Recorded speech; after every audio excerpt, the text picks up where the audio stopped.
ఎవరైతే ఈ ఎస్సీ, ఎస్టీల నుంచి కన్వర్ట్ అయ్యి అంటే వాళ్ళు హిందువులే. ఎస్సీ, ఎస్టీలు అనే వాళ్ళు హిందువులు.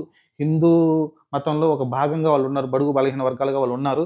వాళ్ళు గనక క్రిస్టియన్ మతంలోకి కన్వర్ట్ అయ్యారంటే వాళ్ళకేదైతే ఈ రిజర్వేషన్‌లు వర్తించవనైతే చట్టమైతే క్లియర్‌గా అతనైతే జడ్జిమెంట్ అయితే రావడం చూసాం. ఇదొక మంచి పరిణామం. ఎందుకంటే మీరు క్రిస్టియన్ మతంలోకి అంటే హిందూ మతాన్ని మాకు నచ్చలేదు, క్రిస్టియన్ మతం మాకు నచ్చిందని మారుతున్నప్పుడు ఆటోమేటిక్‌గా హిందువులకు సంబంధించిన ఎస్సీ, ఎస్టీలకు సంబంధించిన రిజర్వేషన్‌లు ఏముంటాయో వాళ్ళకి పూర్తిగా అనర్హులనైతే వాళ్ళకైతే చట్టం అయితే క్లియరింగ్ చేస్తుంది.